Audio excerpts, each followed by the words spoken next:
Okay, so yeah, this is day 9 now. This is the final day. I'm not doing no tomorrow because I'm gonna get up and go.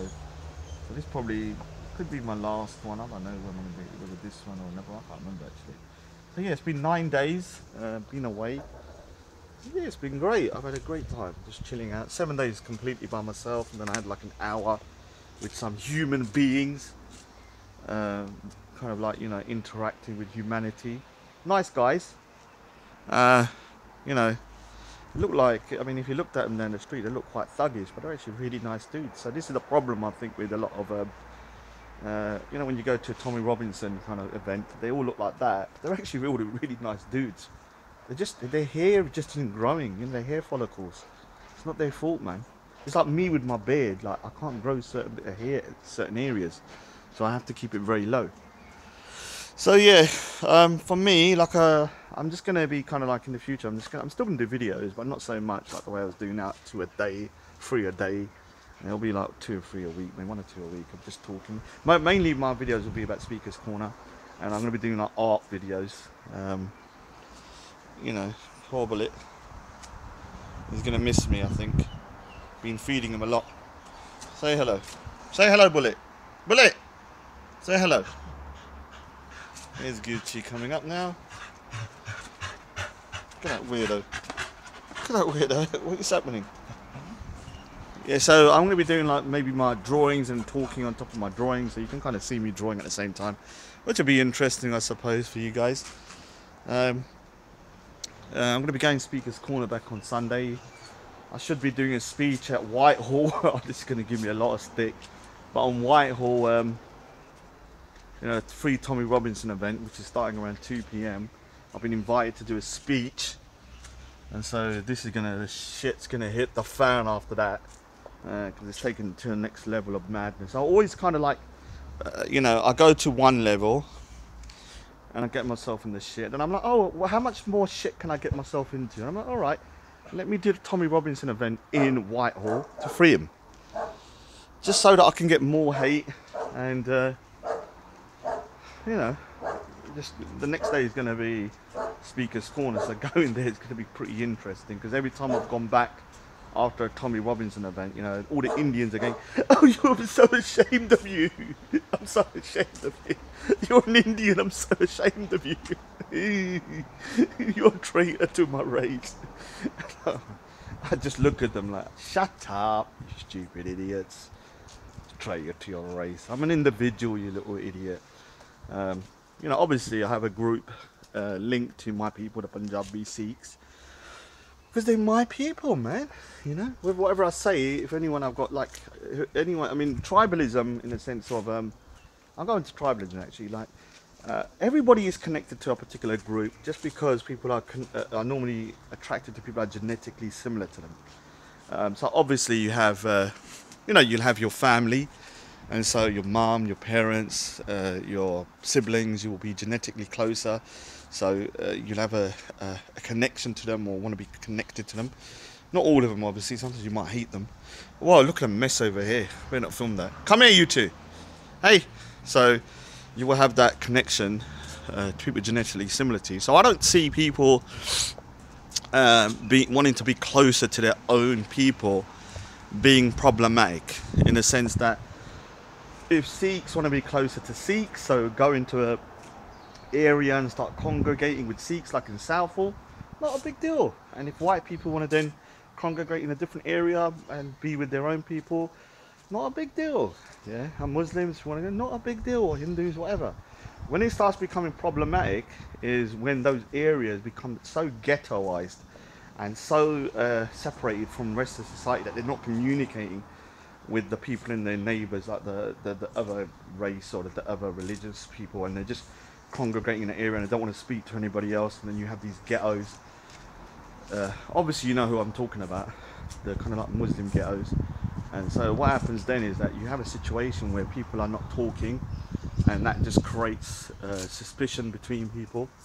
And humanity is a waste of space, a lot of it anyway. So because people are so tribal, things can escalate very quickly out of control, where people start seeing the other group as either a threat or something that's you know, doing something. You know, you have the situation with the Jews, you have the situation even now with Muslims in a way, because I don't think, obviously, not all Muslims are going around wanting to implement Sharia and grooming and all that kind of stuff. But because there's a lot of issues going on, um, people are demonizing the whole group to a certain degree. Even me sometimes in the beginning, I don't think I do so much now, but I take the grooming situation very, very seriously, and I put that in a separate camp. So people, when I'm speaking to you, if you're talking about religion and Islam and terrorism, I can adjust my views, and I have. But when it comes to grooming, I've known too much about it for 10 years, and nothing's going to make my change my mind. I know what I've seen, I've researched, I know what's been happening. And so, with the kind of tribalism, when you start hearing all these stories and you start seeing the other as a problem, it can get very dangerous. And I'm hoping that I can kind of be. I mean, a lot of people say, "Oh, I'm causing division." I don't think. I think, you know, I could be key to building bridges in the sense that, you know, I want to support the Muslims that are kind of, you know, are kind of forward thinking and pragmatic, and who have a good way of communicating, like, you know, like Abu Lanth, you know, on the moderate side, and you have Shamsi on the more conservative side. And I think people like them, they have two different styles, two different audiences to a certain degree, but they both got something that's good. They can talk, and they can communicate, and they can uh, you know, they put their money where their mouth is. Like, that's what I say. Is like, you know, they're not just all talk. They seem to do as well. So um, for me, like, you know, I think the Muslim community has gone way too tribal in the sense that they've insulated themselves. Maybe not in London, but I'm talking up north. So you've got these kind of ghettos where people are like thinking, and I know like the Sharia law is a massive problem in my opinion, in the sense that you've got a look what she's doing. You've got like a two-tier. I mean, if it's not kind of, uh, you know, I mean, I know I'm gonna get a lot of hate about this Sharia thing. The thing is, I know the biggest Sharia court, one of them is in just up the road from me, near me. And the thing about Sharia courts is that for a Muslim, those courts are the decisions are from God. So their laws supersede the laws of the UK. And that's very problematic in a sense that, you know, people are going to be going in there, and the more devout they are, the more they're going to kind of disregard UK law and just go by that law. And for me, you know, that's not acceptable. You know, if you want to go by a different legal system, then just go to Saudi Arabia. Then don't stay around here. I know they're gonna say you're racist.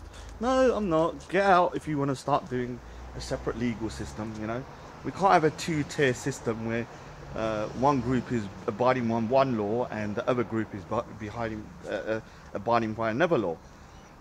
You go through the legal route if you want to kind of change things, but we're not having blasphemy laws. We're not having, you know, apostasy laws. We're not having all this bullshit going through the legal system of the UK. It's not happening, man.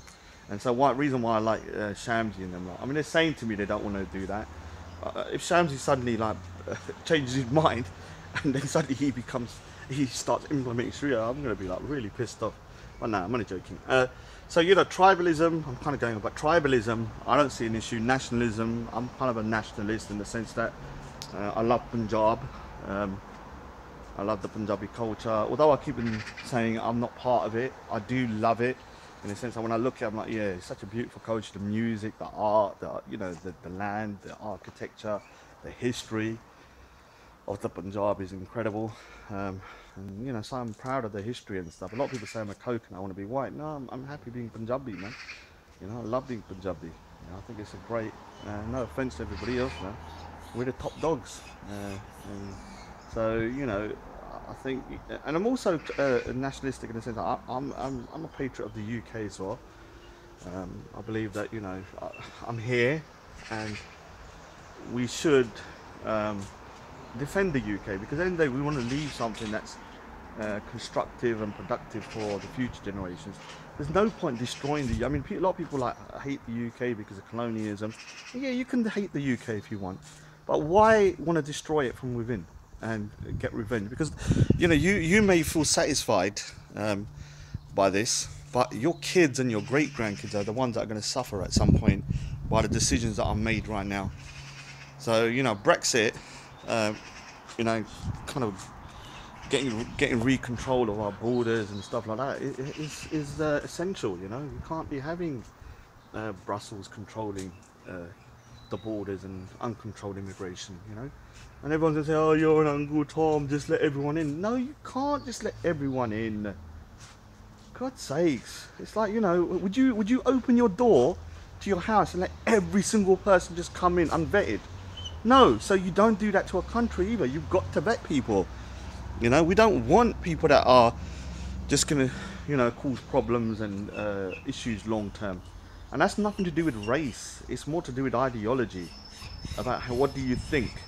And if you're somebody that, you know, is counter to what the UK is in terms of secularism and free speech and everything like that, then, you know, you shouldn't really want to come here anyway. You should just go Saudi Arabia. I mean, I'm always like annoyed like by people. They say, "Oh, the UK shit, the UK shit." Dude, when you go to some other places, like I went to America, and America looks beautiful, but it's garbage, to be honest. No offense to Americans in terms of its, you know, it's like it's got no kind of like a health service, national health service or anything like that. It hasn't really got, especially LA, hasn't really got any kind of like infrastructure in terms of transport. And it just looks the same. Like you go to one road, it's exactly the same as the next. And whatever you think of the UK, you know, it's got a lot going for it. So we should be happy that we're here as well. You know, obviously you can love your homeland as well.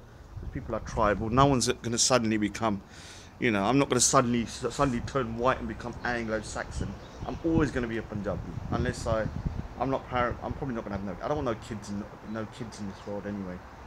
You know, I think this planet's a bit of a waste of space in the sense that at this precise moment, hopefully people can change and stop ravaging the planet and killing billions of animals and just destroying it. You know, if everyone can behave like these little dogs, just happy and content with what they got, yeah, things will be better. So yeah, I'm just going to kind of end it. Probably going to be my last one, I think, until I get home. And just about, you know, there's nothing wrong with being nationalistic in the sense that being proud of where you're from, your history, and your race, and even your religion to a certain degree. But when that becomes problematic is when you start becoming too tribal and insular looking and start demonizing the others and saying, "Oh, we're better than you."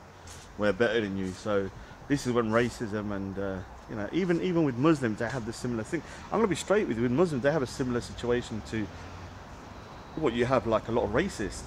They think they're better than everybody else because they're Muslim and because they're the chosen people, and everybody else is a kuffar and they're lesser. So it's kind of similar to a Nazi kind of ideology. I know it's going to sound controversial, but where a Nazi would go, "Look, we're the Aryans and they're the Untermenschen." I might have said that wrong, but basically they're kind of like subspecies, subhumans we are. And it's a kind of similar situation to the way some of these hardline Muslims see non-Muslims, and you know, that we are the best of humanity, the Muslims. Even if you go around freaking chopping people's heads off, you're still better than a kuffar. Well, that cannot make sense to you. Come on, think about it. Can that make sense to you? Somebody that's committing crimes and doing stuff that are abhorrent to humanity is better than a kuffar, even the best kuffar. And this is a kind of a very dangerous ideology to have, because then you, like with me, I don't look at people by religion. Like even when I meet a Muslim, I don't judge them until they start spouting rubbish. If they start spouting rubbish at me, yeah, then I'll start judging them. Same with the Sikh, same with the Hindu, same with everybody. But when I meet you initially, I'll just judge you as a human being. And until you start showing me otherwise, that you're not completely grade A prick, I'll be nice to you. So, all right, then I think I've had my last ever thingy. I think it's probably goodbyes now. Say bye. Say bye-bye. Bye. Say it. Ah, look. Look. Look at her face. Look. Look at that face. So weird. Like a big piglet. All right. So. And then Bullet as well. Say bye-bye, Bullet. Come on, turn around. He never looks at the camera. Come here. He wants to go in the house, but I'm saying, no, you're not allowed in because of the angels can't get in. Right now, there's angels in there, so don't go in, you naughty boy. Anyway, I had to go and have a sly little dig at the end. Anyway, take care.